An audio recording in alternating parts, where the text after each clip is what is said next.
প্ৰিয় দৰ্শক অলংকিতা ষ্টলে সকলোকে স্বাগতম জনাইছো মই জুনমণি দত্তই আজি মই সৰু ৰিলছ এটা দেখাব লৈছো ঢকুৱাখানাৰ মাটিখালত বোৱা ৰিহা চাদৰ চকচোন খুব ধুনীয়া ধুনীয়া ৰিহা চাদৰ আহিছে ৰেড কালাৰ পাব এইবিলাক মাটিখালত বোৱা হয় এটো ব্ল্যাক টছত হ'ব দে দেখিছে নে অকমান কালাৰটো ব্ল্যাক টাইপৰ এই ৰঙা এনেকৈ এখন মই খুলি দেখাইছো এই ৰঙা পাৰিত থাকিব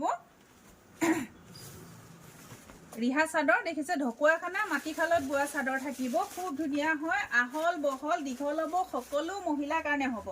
যথেষ্ট আহল বহল হয় আপোনালোকে ল'ব পাৰিব এয়াখন চাওক মেৰুন কালাৰ থাকিব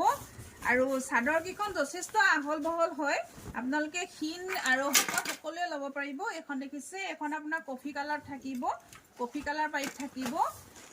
এখনো সেমে হ'ব এনেকুৱা কালাৰ থাকিব আৰু এখন দেখাব লৈছো এখন ৰেড পাৰি এ দেখিছে এনেকৈ কাকৈ বসা হৈছে এখন পাৰি থাকিব এনেকৈ খুব ধুনীয়া হয় আপোনালোকে ল'ব পাৰিব এ দেখিছে কাপোৰ কোৱালিটি বেষ্ট হ'ব ঢকুৱাখানাৰ এনেকৈ মাটিখালত বোৱা টছৰ ৰিহা হয় আৰু এখন দেখাব লৈছো এচক এনেকৈ থাকিব এ দেখিছে এয়া এ থাকিব এনেকৈ খুব ধুনীয়া হয় আপোনালোকে ল'ব পাৰিব লাগিছে আপোনালোকে স্ক্ৰিনত নাম্বাৰ দি আছে সেই নম্বৰত আপোনালোকে যোগাযোগ কৰিব ধন্যবাদ